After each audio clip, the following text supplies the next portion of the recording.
Our North of England correspondent Fraser Moore joins us from Headingley now. And Fraser, there's been a steady stream of people arriving all day, haven't there, to pay their respects?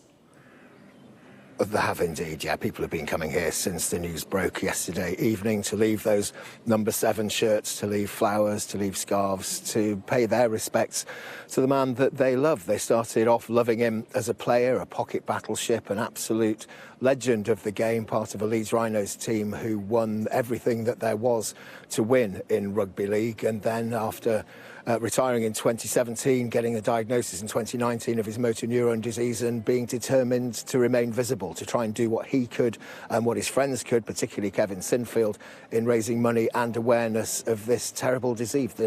There is no cure for motor neuron disease. The scientists are hard at work trying to achieve that, but today the ground was broken on a £6.8 million motor neuron disease centre, which will be in Rob's name and which has been funded by money that Rob helped raise. And I can talk now to Sally Hughes from the Motor Neuron Disease Association. Millions and millions of pounds have been raised. We know about the groundbreaking at the centre, but millions more are being spent elsewhere within the, by your association, by your charity. Just tell us, where does the money go, all these millions of pounds that Rob and Kevin have raised? Absolutely. We're very grateful for all the funds that Rob and Kev have raised in their role supporting the association. They're supporting care centres and services for people living with MND right across England, Wales and Northern Ireland. Within Leeds here, and we're making that a regional centre, as you know, but also really critical services like our children, young people and families services. Rob was a dad at the end of the day, and he wanted to make sure that children and young people got the support they needed when they received that devastating diagnosis, as you've said. That's it. That impact isn't just on the person who receives that diagnosis, it's on all their friends and family as well, because it is incurable. It is the most brutal of diseases, isn't it? It is. And we also know that when people receive that diagnosis, we want to be there for people from the point at which they receive that, like we have with Rob and family.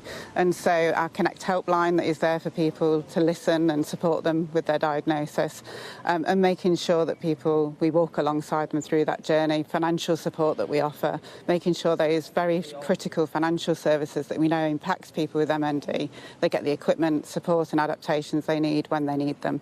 So making sure that along with the research, the hope of finding an effective cure and treatment in the future, is also a really important part of what Kevin and Rob's funding has done for the association. Absolutely. Money very well spent. And you talked there about Rob and Rob's family and their bravery. They were at that at the soil cutting ceremony this morning. They came down here a short while ago, but earlier on I managed to catch a few words with Rob's family about what today means to them, because it is such a mixture of emotions, with the positivity of the new centre and of course the loss of their son and brother.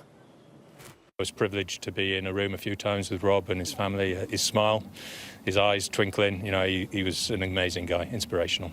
Yeah, he'll be so proud that we've pulled ourselves together and we've managed to get here. We've got to do it for Rob, Lindsay and the kids and the old M&D community, and keep strong and keep smiling, because that's what Rob was. He smiled every day. He did. Be here today if it wasn't for Rob and the sort of grit and determination he brought to his illness in the same way as he brought on the rugby league pitch. So it's a proud day and an exciting day to be thinking that we're going to be building a real 21st century facility for patients with this really challenging condition. Yeah, the money is going to be so well spent. That centre in particular, work underway as of today, so poignant, so ironic that groundbreaking ceremony should be the day after the announcement of Rob's death. But it's another part of his legacy. He's got a fantastic legacy here at Headingley Stadium as one of a great Leeds Rhinos team that won everything they could possibly will. And then a second legacy now as the fundraiser, the battler, the man who fought hard against motor neuron disease, a battle he was never going to win, but in doing so, he managed to raise awareness and raise millions of pounds to help other people, other families who will be receiving similar diagnoses as the tragic diagnosis he got back in 2017. Fraser, thanks very much.